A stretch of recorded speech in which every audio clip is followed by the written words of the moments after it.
So, this is Diesel for We the People News, and this is real news, okay? So subscribe to this channel. It's Real News Network, alright? I'm not an attorney, don't care to be an attorney. This is just a learning video, and perhaps outside news that most people don't catch. Alright, because usually people don't dig very far deep, and I don't understand this. Always something with this thing, isn't it?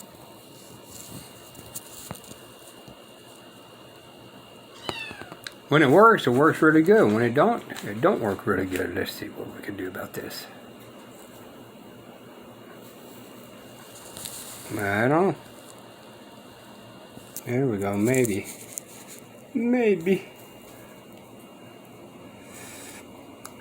Alright, pardon me. It is what it is, right? Alright, we're not going to stay on this a whole long time. This is a learning video. Take this as you wish. Alrighty? Now, normally I would say welcome to the Police Accountability Report, but today we're going to do something that's a little bit different. Please bear with me as I explain why. As some of you have watched Stephen and I on the Real News Bureau, we don't just do police reporting. In the past, we've explored the topic of income inequality. It's an issue that not only bolsters bad policing, as we pointed out before, but has much to do with almost every aspect of American life that seems either perilously bad or completely irrational. That's why we also occasionally delve into America's vast economic disparities via a show we call the Inequality Watch, and that's what we'll be doing today. And just like the Police Accountability Report, we'll also focus on an aspect of inequality that is often overlooked but warrants more attention. I'm talking about accountability. What I mean is that we're not just highlighting bad actors like billionaires who became richer during a deadly pandemic, or just tout statistics about how the gap between the richest Americans and everyone else is wider than it's been in decades. No. Instead, like our other show, we will examine and expose the system that makes the historically extreme economic imbalance in this country possible, and in the process, hold it accountable for its excesses. And today, we're going to do so by focusing on a topic that affects almost every American: drug prices. Not just the fact that we pay multiple times what residents do in other countries for basic life-saving drugs, but why this problem can't be fixed. Because just recently, a curious ad began running on cable television stations and YouTube. It depicted a woman, a senior citizen, who claims that legislation being debated in Washington would deny her access to insulin. Let's watch. I'm Sue and I have type 1 diabetes. I depend on Medicare to get my medicines. It's not always easy, but I make it work. Now some in Congress want to make things even harder. They want to repeal a protection in Medicare that protects access to my medicines. They call it negotiation, but it really means the government decides what medicines I can get. That would make it harder for people on Medicare to get the medicines we need. Medicare means access. Please don't take that away. Paid for by Pharma. It's an alarming claim, but was it true? First, let's remember, anyone who suffers from diabetes or has a family member with it knows how critical insulin is for diabetes, particularly people who suffer from the most chronic form of the disease. Access to insulin is literally life-saving. As we all know, diabetics cannot manufacture enough of their own insulin, which turns glucose into energy in the body. Without insulin, glucose levels can soar dangerously high and in the long term cause damage to your organs like kidneys or heart, or lead to painful nerve damage in your limbs. But the good news on that front is that when insulin was first created in 1921, the inventors understood how life-altering it would be. Therefore, instead of seeking massive profit, they sold the rights to the medication for the cost of $1. That's right, just $1. So, one would expect that with the generous foresight of a group of scientists almost 100 years ago, access to insulin will be more affordable than ever. And that is partly true if you live in Canada, Germany, France, or even China. In fact, let's watch as Senator Bernie Sanders visits Canada to buy insulin and what he has to say about the price there. Over the last 20 years, pharmaceutical industry has spent hundreds of millions of dollars on campaign contributions. They buy and sell politicians, Republicans and Democrats. In the U.S., insulin is insanely expensive. Drug companies use price gouging as they have developed synthetic versions of the drugs that medical experts say are only incrementally more effective. But that hasn't stopped them from raising the price on insulin exponentially over the past 2 decades. In fact, the greed of the companies that sell insulin is so extreme that the average American diabetic patient pays almost 8 to 10 times the amount a citizen of Canada does for the same amount of the life-saving drug. That price differential has prompted a threat of action on Capitol Hill. The idea is to allow the federal government, the biggest purchaser of drugs in the world, to negotiate prices. Democrats in the House are touting a bill, H.R. 3, and the Senate is working on a companion bill that would not be as bold, but nevertheless allow some leeway for negotiation between the drug companies and the government. Wow. How radical can you get? A customer negotiating a better price. Sure sounds like free market capitalism to me.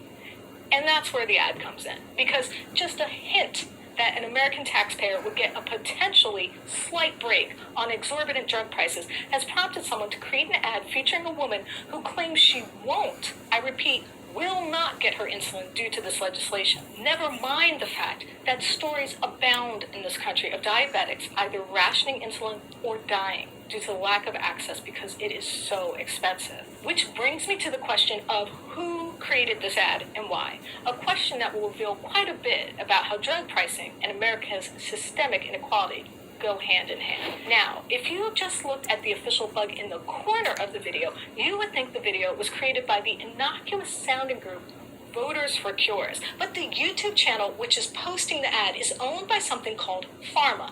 And that's where the story gets really interesting. That's because the organization that paid for this ad is not a consumer group or a health nonprofit. No, it's an entity known as the Pharmaceutical and Research Manufacturers of America. It doesn't sound like an advocacy group for diabetics, does it?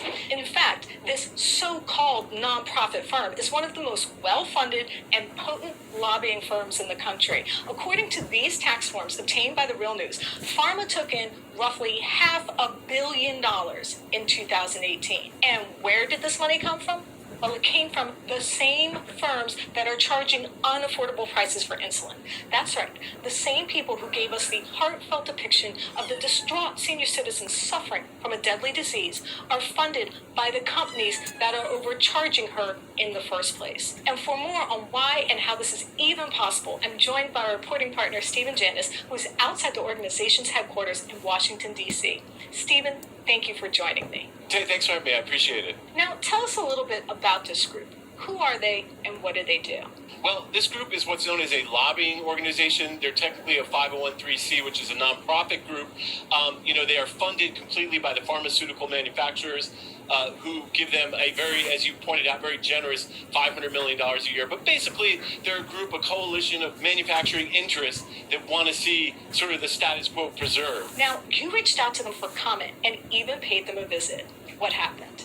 Well, I sent them an initial email asking if I could ask some questions, and they got back to me and said, sure. When I sent the questions, which among them were why the price of diabetes drugs like insulin is so expensive, why was this ad technically misleading, they did not respond. I also told them we would be here, which we are, in front of the headquarters of this firm, and I said, we'd be there, you can come out and talk to us if you want, and they have not replied. So we have done our due diligence to get comment from this organization. We literally drove here and stood outside and waited for them to come out. So the political influence of this group is immense. Can you talk about that, and can you tell us what you learned when you reviewed the documents?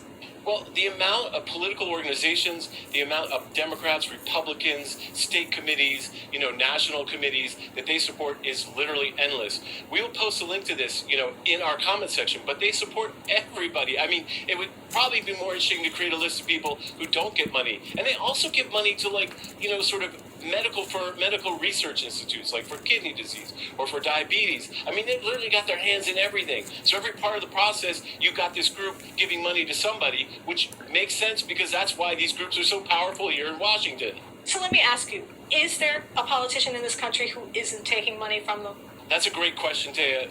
Go through the list. We will post a list, but I didn't see one. I mean, it's possible that Bernie Sanders, and we'll reach out to him and ask him, and that there's some. But really, it's so extensive, it doesn't matter, because whoever is left off is a small minority, given how many organizations, politicians, political committees they support. It's breathtaking. Finally, what is the latest on the effort to allow the federal government to negotiate with drug companies?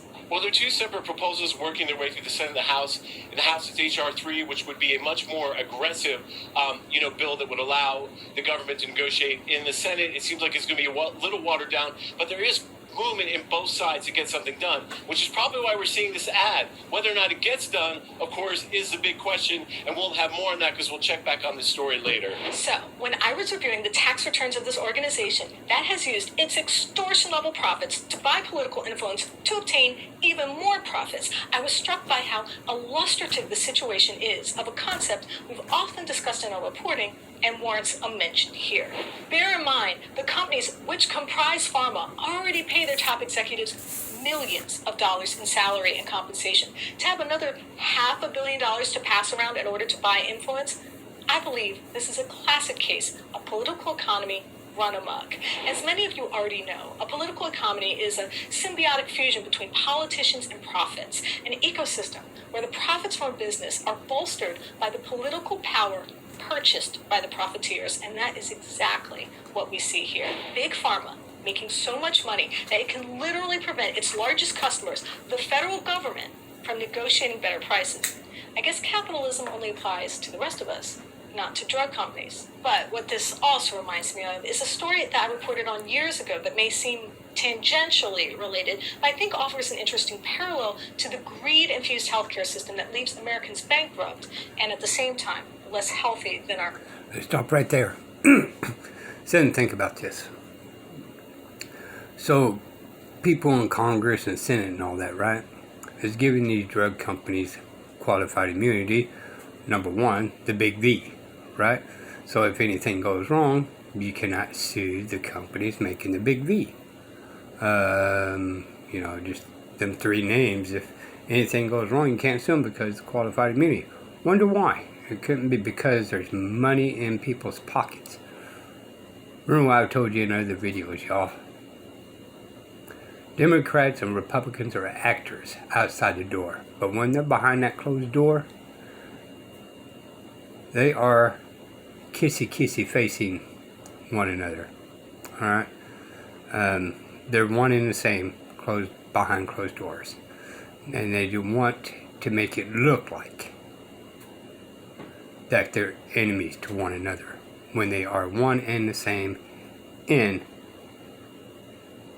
the doors. International counterparts. It was an interview that Stephen and I did with a former drug dealer, a young man who was trying to achieve a better life after he spent years working on the dangerous and often deadly streets of Baltimore. One of the things he told us was how much money he spent paying off people in the neighborhood to keep his business afloat.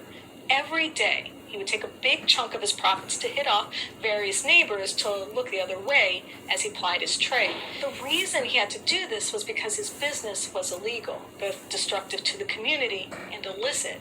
That's why he told us he had to devote a larger and larger share of his profits to make sure he could buy the community's collective silence. Now, let me make it clear that I am not a proponent of the war on drugs, and I don't fault a young man with limited choices who is trying to work his way out of a system of horrific poverty to find the economic stability that was unavailable to him otherwise. But when I look through the tax returns of Pharma and look at the list of groups that receive money from its flush coffers, I can't help thinking about the system of payoffs the drug dealer we spoke to was forced to make. I mean, if you look at the list, its scope is just breathtaking. Not just politicians and political action committees, but foundations that fight disease and medical associations that represent healthcare workers and professionals. Basically, the proverbial block of our so-called medical establishment, the people we entrust with our care who are on the payroll, so to speak, of the pharmaceutical companies that are gouging us for life-saving drugs. It's an interesting symbiosis that reveals how the fruits of inequality and unjust economic policies are intertwined. A relationship that in many ways is just as destructive as the drug dealer's predicament I described earlier.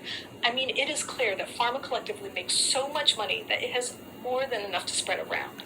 And how can we not connect this excess of profits to the corrupting influence of the so-called walking around money the organization uses to spread its message and its power? I mean, to be fair, drug companies say their obscene prices on life-saving drugs are needed to fund research and development. Certainly, that's the case they made with vaccines that have helped limit, though not stop, the current pandemic. But according to the Wall Street Journal, they also had enough money to pay their top 10 executives nearly $250 million a year. That's right, just 10 people. Let's stop right there for a second. Why would they find cures when they keep raking in monies for any people or out there that is trying to come up with these medicines for cancer or anything else, right? They don't want to find a cure. Of course, that's my opinion, because if they find it, then they lose money for any cures. Raked in $250 million in salary and bonuses in a single year. Maybe you could pay these 10 people just a little bit less and give the rest of the country a break on drug prices. And while companies often argue that they need the excess profits to pay for research on new drugs, why should we, that is, U.S. citizens, shoulder the full cost? Why can't you spread the price of creating new drugs around a bit rather than put the whole burden on us? The point is, if drug pricing were fair, I doubt you'd have to spend $500 million a year on lobbying. I doubt you'd have to donate to every politician across the country if your underlying business model was equitable. And most importantly, you wouldn't have to make a video that is not just misleading, but literally using the plight of a sick senior citizen to justify a pricing system that is literally making us sicker. Just think about this fact. North America accounts for 7% of the world's diabetics, but generates 52% of global insulin sales. China, by comparison, accounts for 25% of the world's diabetics, but only 4% of global insulin sales. How is this possible? Why are we paying more than China? How is that for America first? More importantly, how did this happen? That's the question that remains to be answered, and that's why we will continue to report on this topic until it is. My name is Taya Graham, and I'm your host of the Inequality Watch. Thank you for joining me. So you guys think about whether this is real or not. Okay? But I just want to remind y'all to subscribe to this channel, because she and others behind the doors there, they're out there getting the word out for like cop watchers been harmed, or auditors is getting harmed, and whoever else has been harmed out there, you know, no knock warrants. When they get the videos of it or anything like that, that have these people on here that's been harmed by the government illegally doing things, or let me change that, unlawfully doing things, and a lot of times illegally also. We got laws for what the judges do and all that kind of stuff, and yet they've ignored the laws because we don't know how to infiltrate through the systems of paperwork. You know, all the affidavits, notices, you know, standings, and the process of going through all these things. You know, it's only been 50 years. The grand jury's been hidden from us. Why are the grand juries hidden from us? Right? Oh, that's because it's the grand jury's safety. So criminals don't get to them. No, the criminals already have got to them. We, the people, just can't get to them like we used to. And so, you know, the bar unions is in control of that situation. Mainly the DA and prosecutor, you know, they keep it under wraps. That way, well, our 5th Circuit courts here in Texas said it's legal for the prosecutors to lie because they have qualified immunity. So if you're innocent and they lie, they can convince the grand jury to proceed forward on charging you. And you wonder why innocent people go to prison. Alright, this is Decent Food with the People News. Subscribe to them, because if anything else, if there is no real news out there, this is as close as it gets.